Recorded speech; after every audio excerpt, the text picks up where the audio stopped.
Sa isang maliit na bayan sa Australia, isang pamilya ang huminto sa kanilang paglalakbay upang punan ang tangke ng kanilang RV. Pinilit ni Peter ang kanyang stepdaughter na si Bella at ang kanyang anak na si Samuel na maglakad upang iunat ang kanilang mga binti. Nagpunta si Bella sa lokal na perya at nakilala si Dennis, isang artista na nagbebenta ng kanyang mga sketch. Hanga si Bella sa kanyang trabaho ngunit nag-ambala sila ng isang pulis na pinalayas si Dennis dahil wala siyang permit para sa isang stall. Samantala, nakipagkita si Vanessa sa kanyang kasintahang si Jackson upang sabihin sa kanya na siya ay buntis. Tuwang-tuwa si Jackson at ibinahagi niya ang balita sa kanyang mga kasamahan sa koponan sa rugby.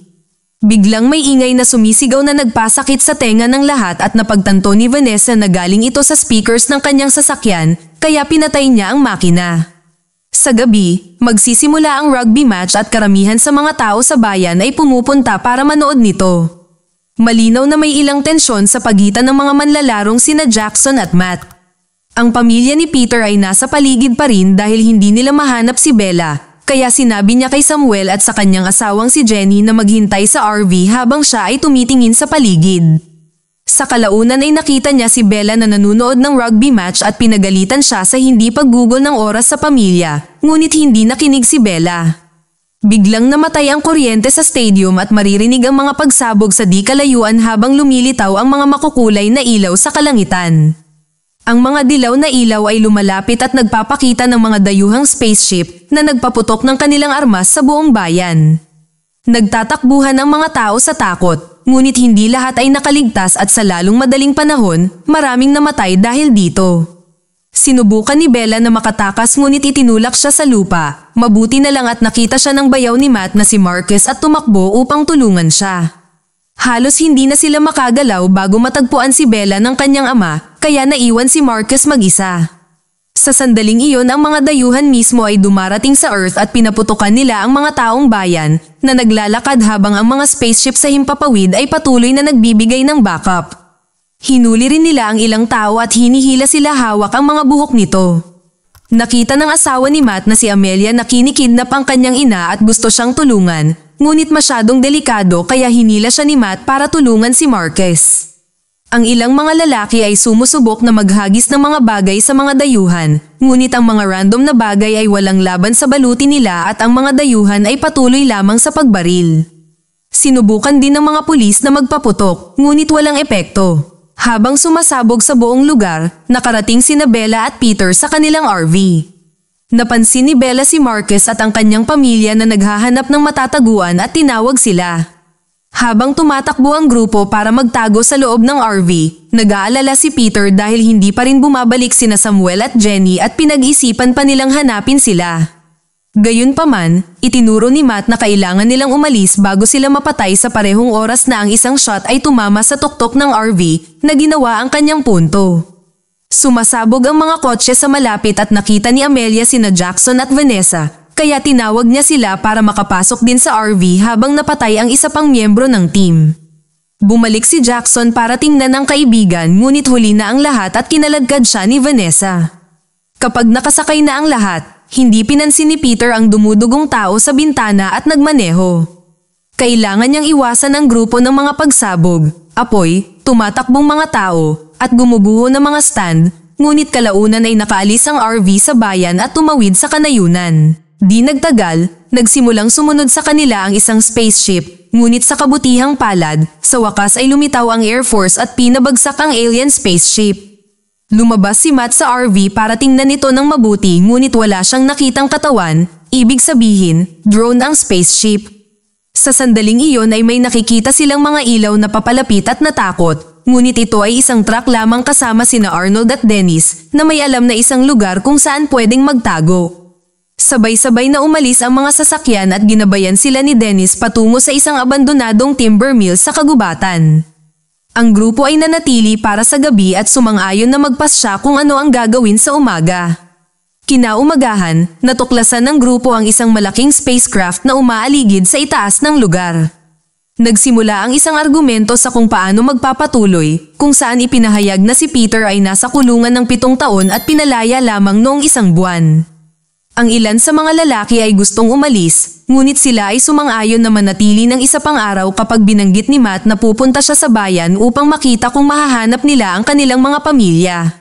Pumunta sina Dennis at Amelia sa bayan kasama si Matt at nagsimula silang maghanap ng mga supply. Mabilis na nagtago nang lumipad ang sasakyang pangkalawakan.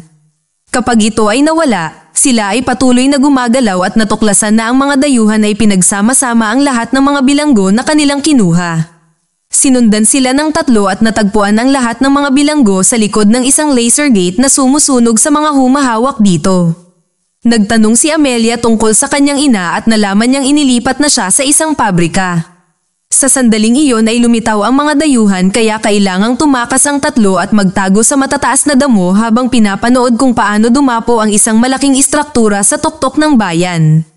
Bumalik sa bahay, ang mood ay nagiging tense kaya ipinahayag ni Peter na mayroon siyang baril upang patahimikin ang lahat. Sa sandaling iyon, bumalik ang 3 at ipinaliwanag na dinadala ng mga dayuhan ang mga tao sa kanilang pabrika na parang mga hayop sila na nagpapahiwatig na narito sila upang manatili.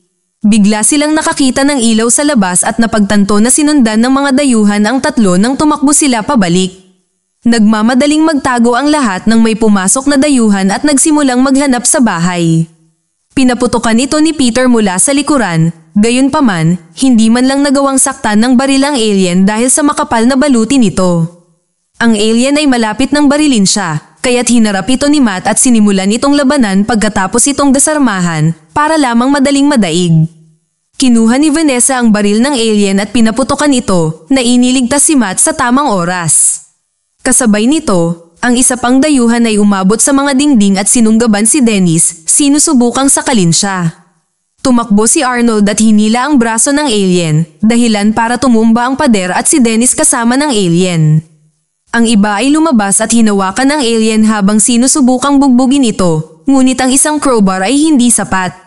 Hiniling ni Peter sa kanila na ilabas ang kanyang ulo at sa sandaling malantad ang leeg ng dayuhan, pinaputukan niya ito doon upang tapusin ito. Pagkatapos ay inilagay nila ang katawan ng alien sa truck at kinuha ni Matt ang helmet nito upang subukan ito.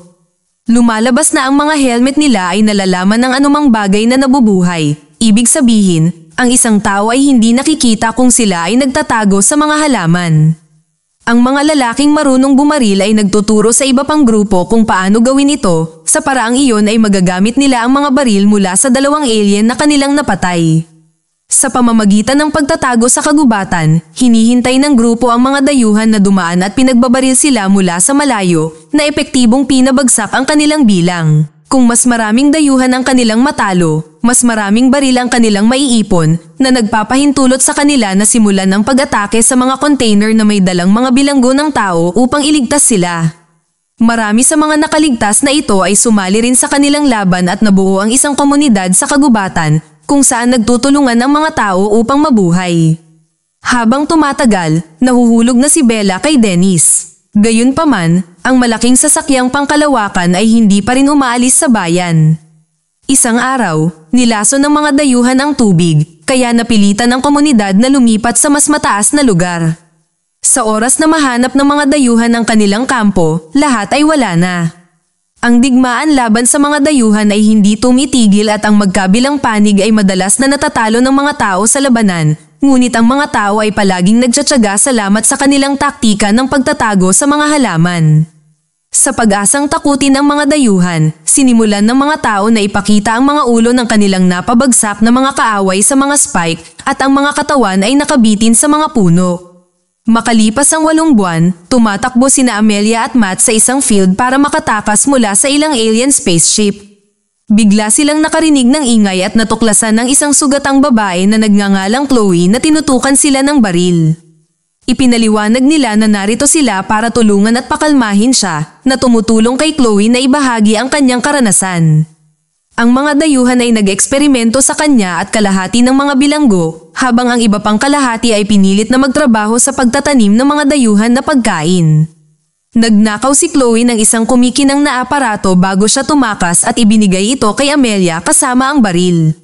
Sa sandaling iyon isang dayuhan ang umabot sa mga halaman at nakuha si Chloe, kaya walang pagpipilian ang mag-asawa kundi tumakbo. Ang isa pang dayuhan ay tumalon at hinawakan si Matt sa leeg. Gayunpaman, hindi nito suot ang kanyang helmet kaya't hinampas ito ni Amelia sa mukha at nalaglag si Matt. Ang mag-asawa ay patuloy na tumatakbo at muling nakikipagkita sa isang pangkat na naghahanda ng mga pampasabog. Sa lalong madaling panahon ang outpost ng dayuhan ay sumabog, na nagdadala ng isa pang tagumpay para sa mga tao. Bago umalis ang grupo, napansin ni Amelia na nagtutulungan ang mga dayuhan na lumikas. Pagkatapos ay bumalik ang grupo sa kampo at nalaman na nakuha ng pangkat ni Jackson ang isang dayuhan na dinala bilang isang bilanggo upang makakuha ng ilang impormasyon. Pinagalitan ni Peter at Amelia sina Bella at Marius dahil sa pagtataya ng kanilang buhay para lamang makahuli ng dayuhan, ngunit ang mga kabataan ay pagod ng tratuhin bilang mga bata. Nang banggitin ni Matt na ang mga dayuhan ay nag-eeksperimento sa mga tao, sinimulan ni Peter na bugbugin ang bilanggo sa sobrang galit na kailangan siyang pigilan ng iba. Ilang sandali pa, ipinakita ni Amelia sa alien ang device na nakuha niya kay Chloe. Ina-activate ito ng daliri ng alien at nagpapakita ito ng hologram na nagdedetalye kung paano pinapanood ng mga dayuhan ang Earth sa loob ng maraming siglo.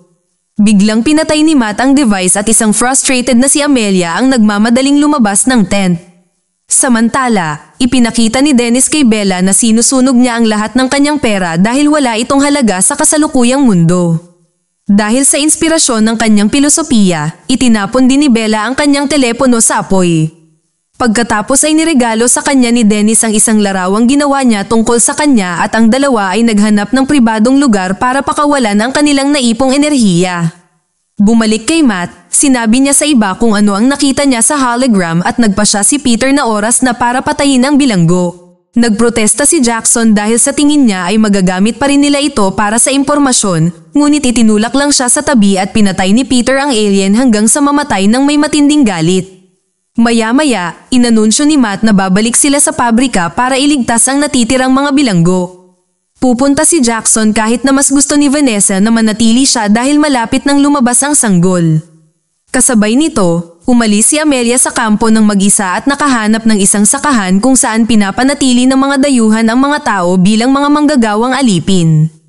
Maingat siyang lumilibot at nagnakaw ng pananim bago tumakbo sa kagubatan kung saan siya ay nabulag ng ilaw. Bumalik sa kampo, nakita ni Peter ang mga guhit na ginawa ni Dennis kay Bella at pinagbantaan siya sa pagpapakita ng interes sa kanyang anak na babae. Naputol ang pag-uusap nang magsimulang makaramdam ng contraction si Vanessa, kaya dinala siya ni Peter sa isang tent habang si Dennis ay nagmamadaling kunin si Jackson. Nahanap niya ang koponan at binigay sa kanila ang balita na naging dahilan upang agad na tumakbo pabalik si Jackson. Ibinibigay nito ang kanilang posisyon kaya pinaputukan sila ng mga dayuhan. Isang putukan ang naganap at sinubukan ng pangkat ng tao na magtago, ngunit marami sa kanilang mga lalaki ang mabilis na nasugatan kabilang si Matt. Hindi sumuko si Marcus at patuloy na bumabalik, sinusubukang bigyan sila ng oras. Biglang lumitaw ang isang spaceship sa kampo salamat sa tracker sa armor ng patay na dayuhan. Habang sinisimulan ng apoy ang pagsira sa kanilang tahanan at pagpatay ng mga tao, dinala ni Peter, Bella, at iba pang matatanda si Vanessa sa gitna ng kagubatan kung saan siya ay patuloy na sumisigaw habang siya ay nanganganak. Iniisip ng isang nakaligtas na makukuha nito ang atensyon ng mga dayuhan at kumuha ng tool para patumbahin si Vanessa, ngunit pinigilan siya ni Peter. Ang parehong lalaki ay nagsisimulang mag-away sa putikan at pagkatapos ng maraming pakikibaka, pinatay ni Peter ang lalaki. Samantala, tinulungan ni Bella si Vanessa na manganak ng isang magandang sanggol na babae na pinangalanan ni Vanessa na Allison bago mamatay. Napansin ni Bella na maraming dugo ang lumalabas mula kay Vanessa at nagmamadaling magbigay ng CPR si Peter, ngunit huli na at namatay si Vanessa dahil sa pagkawala ng dugo. Sa sandaling iyon, dumating ang Australian Army at nagsimulang pumatay ng mga dayuhan upang iligtas ang koponan ni Matt at ang ilang nakaligtas na naiwan sa kampo. Sa loob lamang ng ilang minuto, kontrolado na ng mga sundalo ang lugar at ligtas na ang mga tao. Nagawa ni Jackson na maabot ang kagubatan at kumapit sa katawan ni Vanessa habang humihingi ito ng paumanhin sa hindi pagpunta doon para sa kanya. Pagkatapos ay dinala ng hukbo ang mga nakaligtas sa kanilang mga truck. Ipinaliwanag ni Major Davis na narinig nila ang tungkol sa isang grupo ng paglaban sa kagubatan at nang dumating sila, ang koponan ni Matt ay nakita bilang mga bayani at nagbigay inspirasyon sa mga sundalo na patuloy na lumaban. Hanggang sa makarating sila sa base, wala pa ring malay si Matt kaya naiwan siya sa infirmary. Ang iba ay inilibing ang lahat ng mga katawan at pagkatapos ng 1 minuto upang magdalamhati, ipinahayag ni Peter na gusto niyang bumalik upang hanapin sina Jenny at Samuel. Pinigilan siya ni Amelia at nangakong pupunta sila sa pabrika mamaya kapag handa na sila. Narinig ito ni Davis at dinala sila kay Colonel Grant na nagbabahagi ng kanilang nalalaman. Ang mga dayuhan ay may ilang uri ng biological na sandata, marahil isang lason o pathogen na idinisenyo upang lipulin ang sangkatauhan. Ipinapahiwatig ng Intel na ang armas ay inilipat sa Sydney at ang militar ay nagpaplanong umatake upang makuha ito, ngunit kailangan nila ng distraction. Hiniling ni Grant ang grupo ni Amelia na sumama kay Davis at salakayin ang pabrika upang maging distraction, na dapat na maging maayos dahil alam nila ang teritoryo ng kalaban. Karamihan sa grupo ay sumang-ayon na tumulong, ngunit huminto si Jackson. Pagkatapos magpaalam kay Matt, sumama si Amelia kay Davis at ilang sundalo kasama ang karamihan sa kanyang koponan. Gustong sumama ni Arnold pero hindi niya magawa dahil sa nabali niyang braso. Habang papunta ang grupo sa maliit na bayan, nakita nila ang napakaraming dayuhan na nagpapatrolya sa mga kalsada.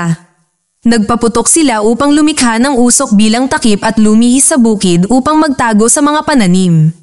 Sa kalaunan ay natagpuan nila ang pabrika at nakita ang lahat ng mga tao na pinilit na magtrabaho sa labas.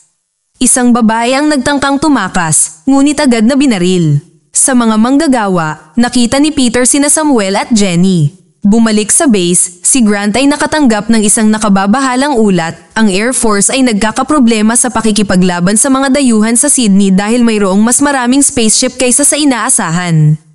Ang isa pang ulat ay nagpapaalam sa kanya na ang mga dayuhan ay nagpapatibay ng kanilang fortress sa bayan, na nagpapaunawa kay Grant na ito ay naging isang bitag sa lahat ng panahon.